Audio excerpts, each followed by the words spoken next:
हरियाणातील सोनीपतमध्ये एका महिला दिवसभर पुरुषांसोबत फोनवर बोलत राहायची. त्यांना बाबू सोना म्हणायची. तिला रील बनवण्याची आणि जिममध्ये जाण्याची आवड होती. ती लक्झरी जीवनशैली जगत होती.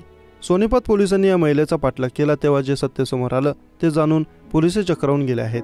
या महिलेच्या जाळ्यात अडकलेली एक व्यक्ती जी ड्रायव्हर आहे ती फेब्रुवारी 2022 मध्ये एका ओळखीच्या घरी गेली होती. तिथं त्याची देवदूत रोडवरील शिव कॉलनीतील रश्मीशी ओळख झाली. संवादादरम्यान त्याने मोबाईल नंबर घेतला. एके दिवशी महिलेने काही बहाण्याने त्याला घरी बोलावून घेतला. महिलेने त्याला नशेचे पदार्थ पाजले आणि अश्लील छायाचित्र काढली. त्यानंतर त्याला ब्लॅकमेल करून त्याच्याकडे पैसे मागितले. त्याने पैसे देण्यास नकार दिल्यानंतर तिने त्याला बलात्काराच्या गुन्ह्यात अडकवण्याची धमकी दिली. भीतीपोटी पीडित व्यक्तीने तिला पैसेही दिले, पण नंतर तिची पैशांची मागणी आणखी वाढली. त्यामुळे इथं तिथं लपून त्याने स्वतःला महिलेपासून वाचवले. त्यानंतर महिलेने बलात्काराचा गुन्हा दाखल केला.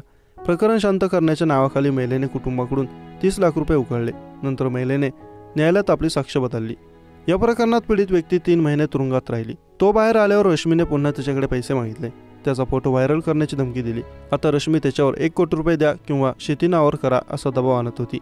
याशिवाय 3 डिसेंबर रोजी तिनं शाळेतून परतणाऱ्या त्याच्या मुलीलाही अडवलं. तिच्याशी बोलण्याच्या बहाण्याने तिला मोबाईलवर तिच्या वडिलांचे अश्लील फोटो दाखवले. यानंतर ड्रायव्हरच्या मुलीने घरी जाऊन सगळं काही सांगितलं. त्याच्या पत्नीने तिला पोलीस ठाण्यात नेऊन या प्रकरणाची तक्रार केली. दरम्यान महिलांसोबत अशा अनेक ठिकाणी तक्रारी आहेत. महिला वेगवेगळी नावं वापरत असल्याचं समोर येतं. काहींना तिनं तिचं नाव रश्मी तर काहींना निशा असं सांगितलं. महिलेने 3 लग्न केल्याचे सांगितलं जात आहे. महिलेने ड्रायव्हरच्या भावाविरुद्ध अपहरणाचा गुन्हाही दाखल केला असून तडजोडीच्या नावाखाली पैशांची मागणी केली आहे.